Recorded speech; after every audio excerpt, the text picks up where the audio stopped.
যে বিবাহিত পুরুষ রাহুল সাহেব, কেমন চলতেছে আপনার দিন রাত? দিন দিনের মতো চলতেছে, রাত রাতের মতো চলতেছে। তুই আমার কি কইতে চাস তাড়াতাড়ি কয়ে ফেল। তুমি জীবনে যত ভুল করছো তার থেকে এইটা হলো সবচেয়ে বড় ভুল। আমি ভুল করছি? কি ভুল করছি?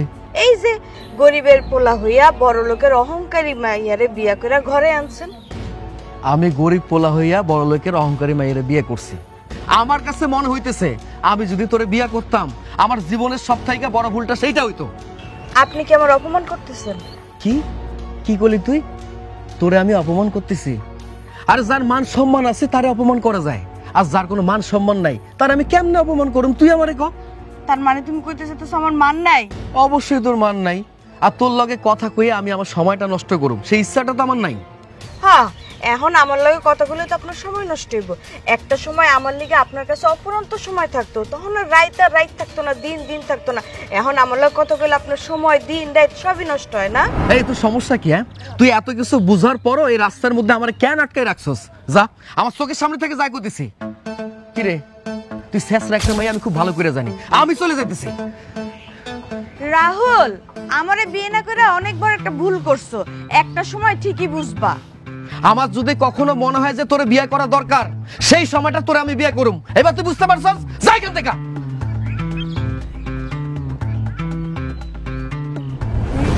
মা, ও মা, আব্বা, মা, ও মা, কই তোমরা? এদিকে আসো। আব্বা, কাউরে তো পাইতেছি না। কই তোমরা? আরে নেহারিকা কই? তোমরা কই? আরে কি হয়েছে? এত চিল্লাতেছস কেন? মা, কি হয়েছে? নেহারিকা কই? ওরে তো পাইতেছি না। ঘরে নাই? মা, ঘরে তো নাই। এই তোর লাজ লজ্জা কিচ্ছুই নাই? আয়শা যে 1 মিনিট হইলো দেখলি না তোর বউ নাই, একেবারে চিল্লাচিল্লি লাগাই দিছস না? তুমি এটা কেমন কথা কইলা? আমাগো বাড়ি থেকে একটা মানুষ জুদা হয়ে গেছে আর আমি চিন্তা করুম না? আরে এইটা লই এত চিন্তার টেনশনের কি আছে? আরে তোর বউ কি ছোট বাচ্চা পোলা পাইন যে হারাই গেছে? ভালো করে খুঁজা দেখ, হয় পুকুর ঘাটে গেছে, নাহলে রান্না করে আছে, নাহলে টয়লেটে গেছে। আব্বা, তোমরা নিহারিকারে চেনো না, ওর রাগ সম্পর্কে জানো না। তোমরা কোনোদিন ওরে চেনারও চেষ্টা করো নাই। অভিমান কইরা অনেক কিছু করতে পারে, নিজেরা শেষ করতে পারে।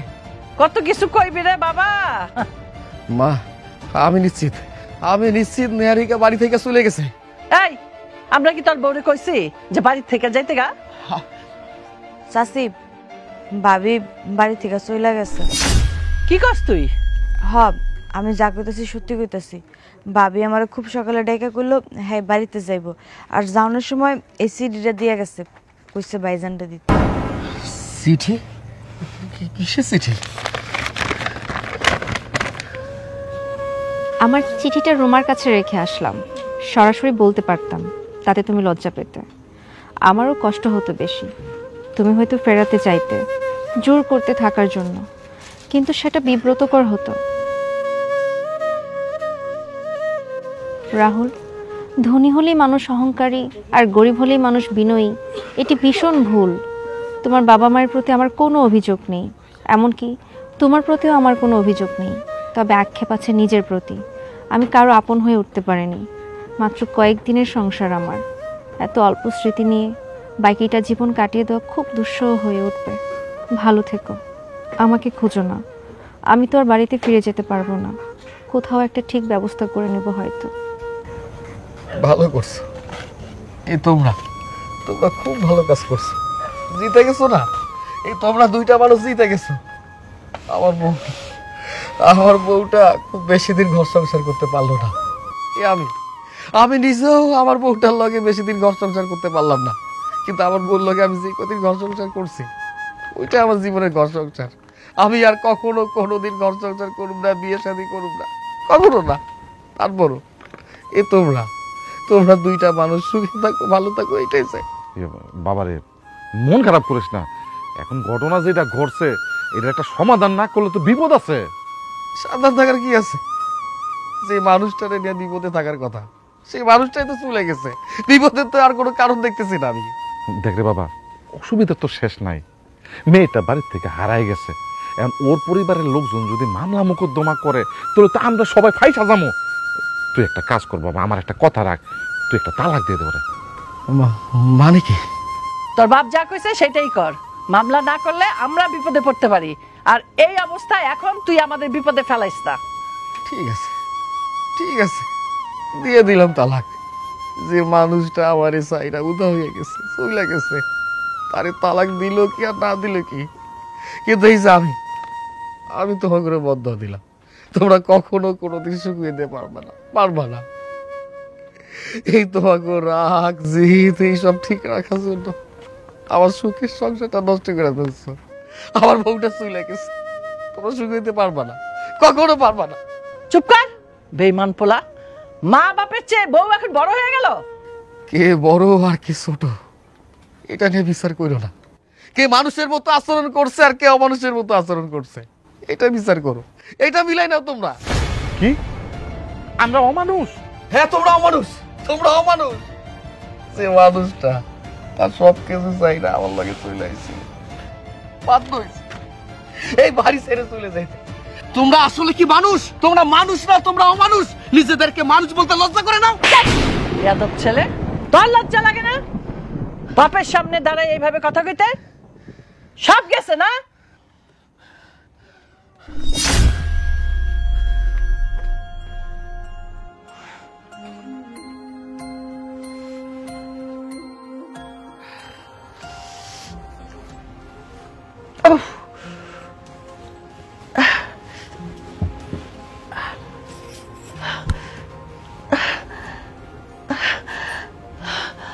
লালু বাবা, লালু বাবা, একটু ওঠো, ওঠো, একটু ওঠো। কিসে ওঠো, ওঠো। কিসে কিসে তোমার? আমি দম নিতে পারতেছি না। আরে কি কথা তুমি এটা? আমাকে পোলা, পেটের পোলা কি কইলো আমরা নাকি অমানুষ, তুমি অমানুষ। এমন একটা পোলা পেটে নিছি, পোলার মুখের দিকে।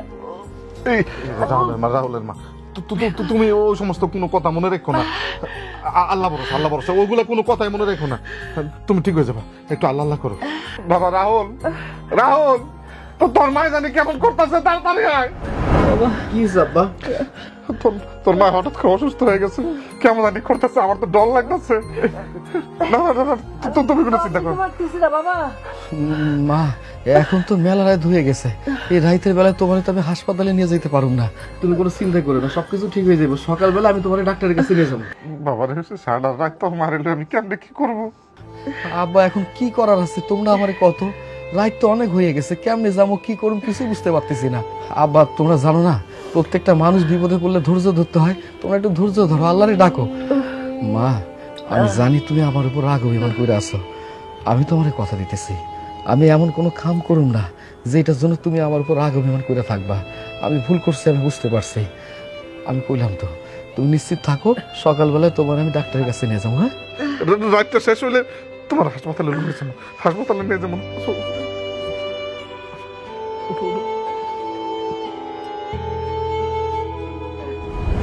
আস্তে আস্তে যাও, সাবধানে যাও, তাড়াতাড়ি যাও। এই দাঁড়াও দাঁড়াও দাঁড়াও, রাহুল ভাই চাচির কি হয়েছে? চাচির নিয়ে কই যেতেছো? মা হঠাৎ করে অসুস্থ হয়ে পড়ছে, আমার উপর রাগ অভিমান কইরা। তুই আমার মায়ের জন্য দোয়া করিস। রাহুল ভাই তুমি চিন্তা করো না, আল্লাহ ভরসা, আল্লাহর উপর ভরসা রাখো, চাচি সুস্থ হয়ে যাইবো। মারে, তোর শাশি যদি তোর কাছে কোনো অন্যায় করে থাকে তুই মাফ করে দিস মা। চাচা এখন এইসব কথা কনের সময় নেই, আপনারা দ্রুত চাচির হাসপাতালে নিয়ে যান, চাচির আগে সুস্থ করেন, তারপর বাদ বাকি কথা হইব। আচ্ছা আচ্ছা ঠিক আছে, তুই আমার মায়ের জন্য দোয়া করিস। ভাই তাড়াতাড়ি চল, সাবধানে চল, দেখে চল।